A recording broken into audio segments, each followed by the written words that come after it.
I'm a clinician who sees a lot of people in midlife and beyond who wake up frightened by one simple question: Am I starting to lose my mind? You tell me about walking into a room and forgetting why you went there, missing an appointment you thought you had, or struggling to find a word that used to come easily. Those moments feel enormous when they happen to you, and understandable fear follows. Today, I want to walk with you through a clear, practical idea. Some of those memory slips have an ordinary, treatable medical explanation, and there are 7 science-backed secrets you can use to protect and even sharpen your brain as you age. If you find this useful, stay with me to the end, and please subscribe and like so you hear the next installment.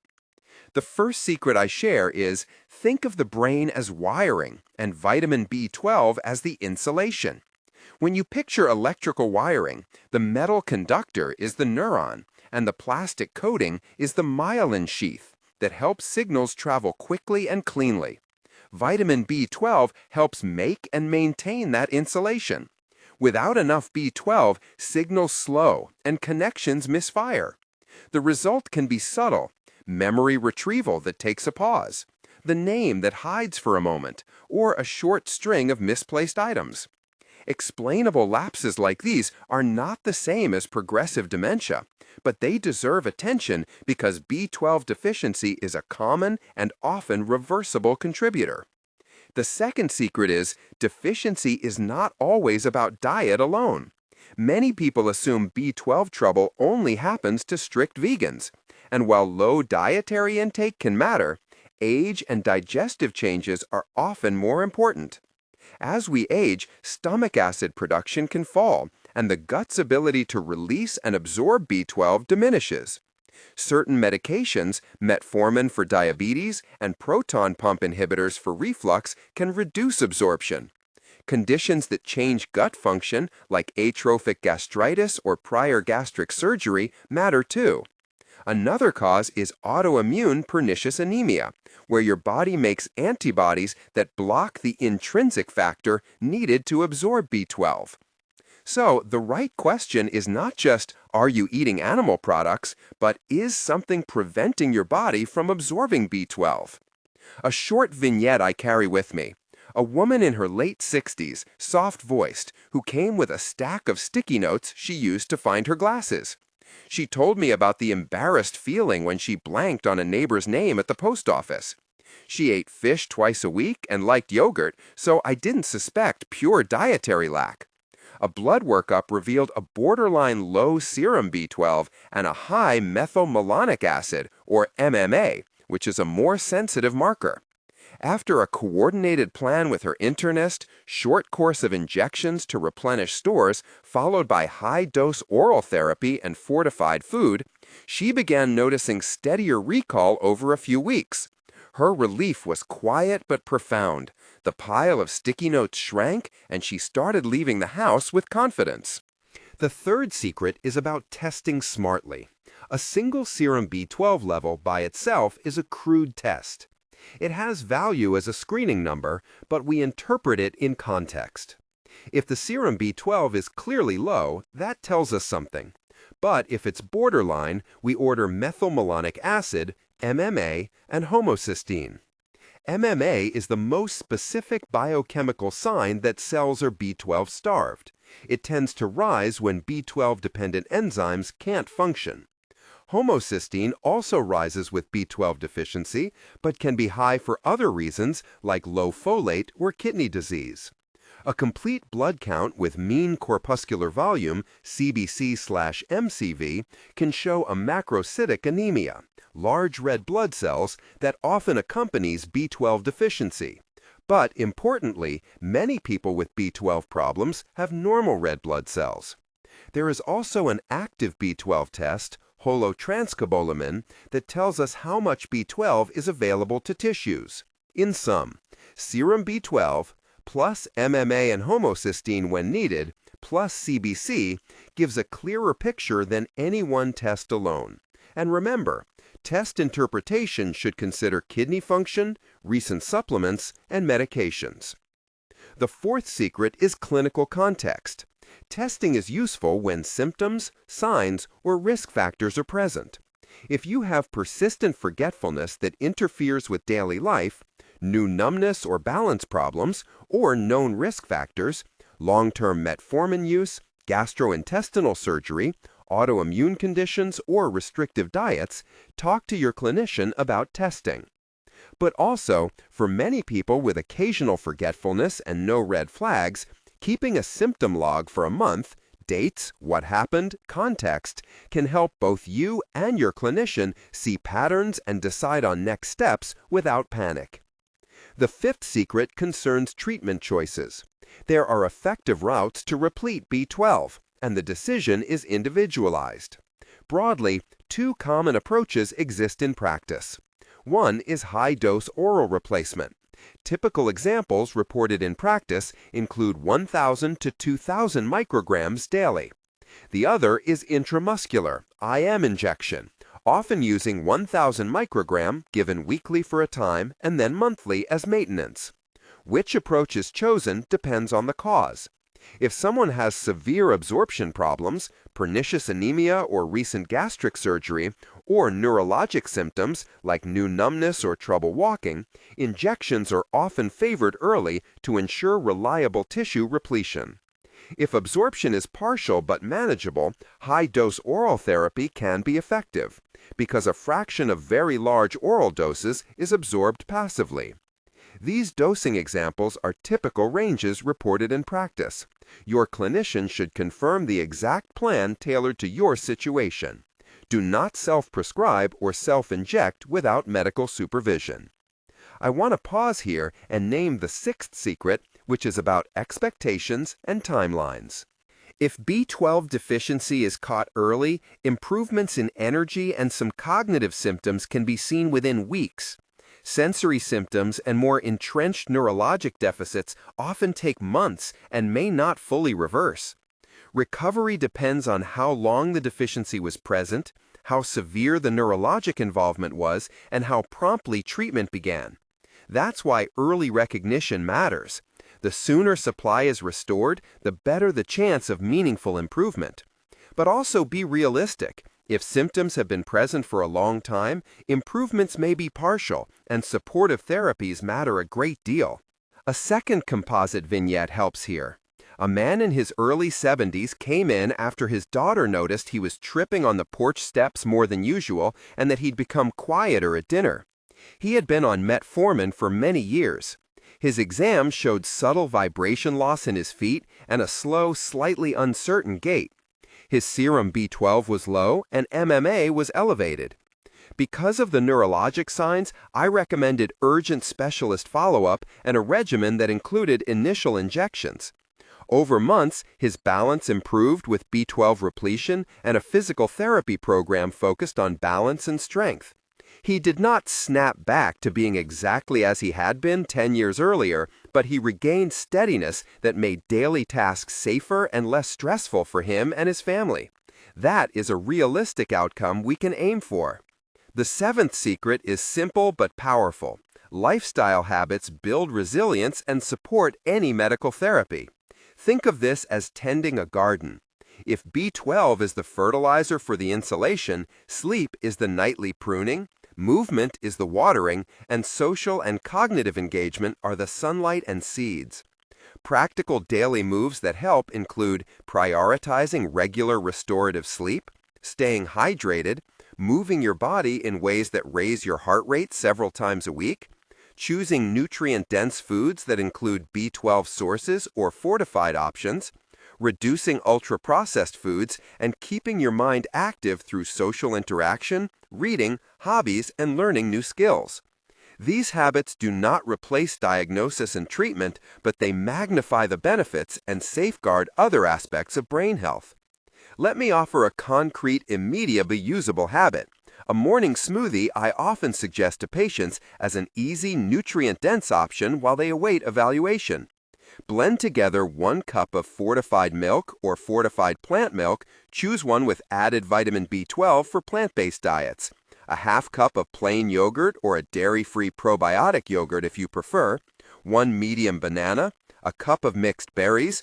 1 tablespoon of ground flaxseed or chia seeds, a handful of spinach, and a tablespoon of nut or seed butter for protein and flavor. If you're vegan, ensure the milk and yogurt alternatives are B12 fortified and add a tablespoon of nutritional yeast labeled as fortified for extra B12 if desired. That recipe is flexible. Swap berries for a pear or apple and adjust thickness with water or ice. This is a dietary habit, not a treatment for deficiency. Fortified foods and supplements are useful sources, but they do not replace medical testing and individualized therapy when deficiency is present. Throughout this conversation, I've tried to be clear about red flags that require urgent attention. If memory changes are sudden and progressive over days to weeks, if you develop new difficulty walking, sudden balance loss, new numbness or weakness, abrupt mood swings, visual changes, or problems with bladder or bowel control, seek immediate evaluation. These signs point to possible neurologic processes that need prompt diagnostic workup. Also, seek quick review if you have a persistent low B12 level with neurologic symptoms. Early treatment can prevent permanent damage. A practical checklist for what to do if you're worried. Keep a brief symptom log for a month, noting what happened and whether it interfered with daily tasks. Bring a list of medications and supplements to your clinician. Ask for a baseline set of tests, including serum B12, CBC/MCV, and, if indicated, MMA and homocysteine. Discuss possible causes, diet, medications, gut history, autoimmune screening, and ask about treatment options and timelines. If your clinician recommends supplementation, ask whether oral high-dose therapy or intramuscular injections are more appropriate for your situation and what monitoring they will do. Let me pause for a moment of empathy. I know that the word memory can carry heavy weight. Images of lost independence, strained family conversations, and fear. I've sat with patients who cry quietly when they talk about missing a grandchild's name. Those emotions are valid, but so is hope. Not every memory lapse means a progressive neurodegenerative disease.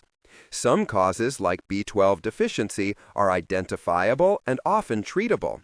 The work we do together is a sequence of noticing, testing, treating, supporting, and, importantly, being patient with realistic expectations. A few practical myths I often correct. First, a normal serum B12 number does not always guarantee that tissue levels are adequate. That's why MMA and clinical context matter. Second, supplements are not always harmless. High doses can mask other problems or interact with conditions, so coordinate with your clinician. Third, improvement timelines vary widely. Don't expect an overnight reversal, but do notice small functional gains. Fewer sticky notes, less anxiety about appointments, steadier walking. Celebrate those. Before I close, a brief note on prevention and community. If you cook for others or care for an aging parent, consider checking their medication list and discussing B12 testing with their clinician when memory concerns appear. Fortified foods can be a convenient preventative measure for many older adults, especially those who eat little animal protein or who are on medications that interfere with absorption. This brings us to a practical summary I want you to take away.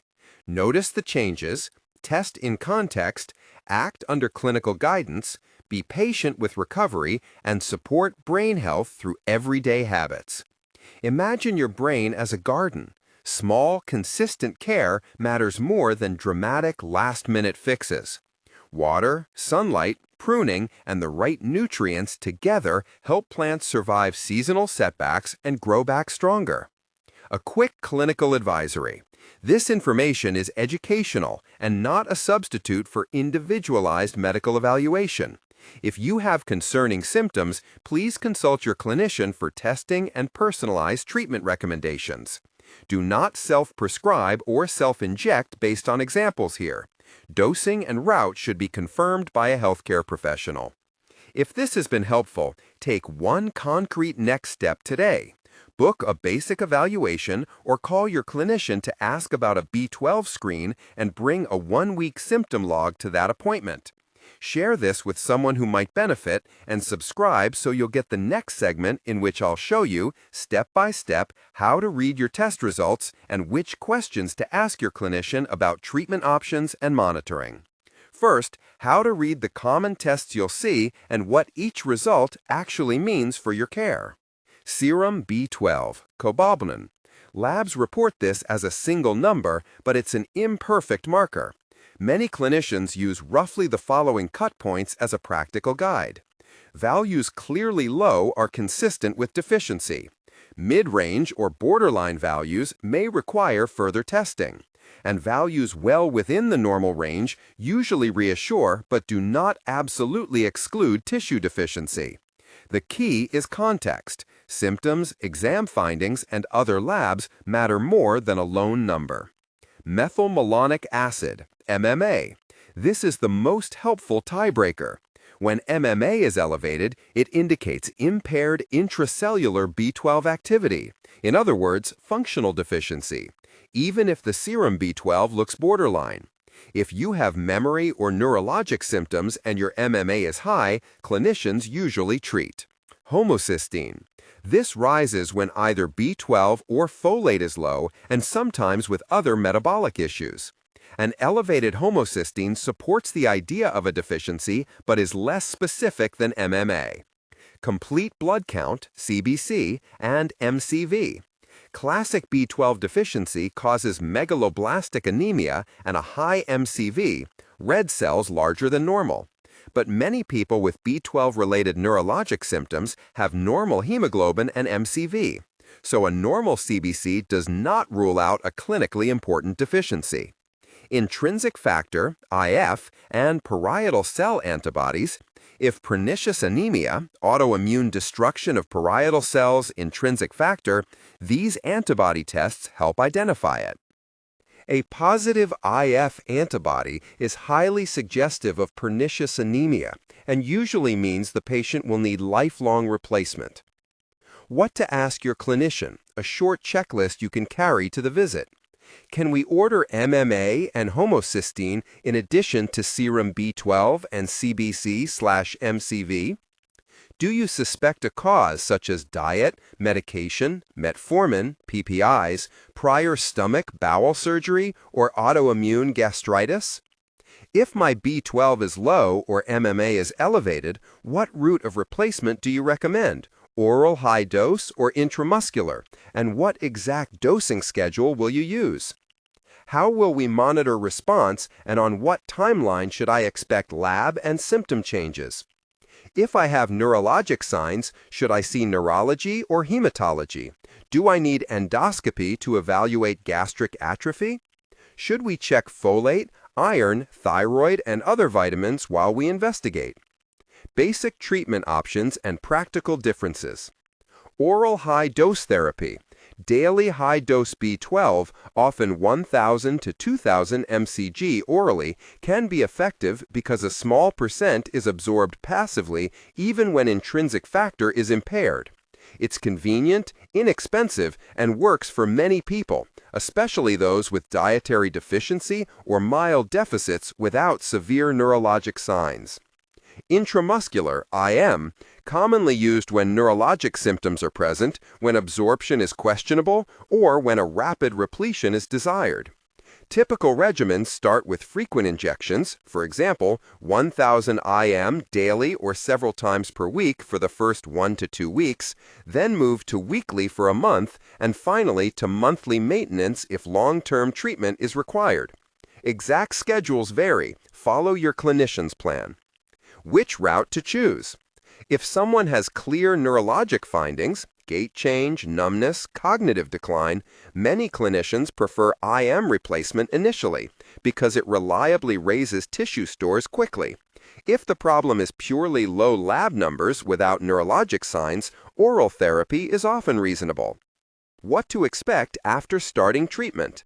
Hematologic response.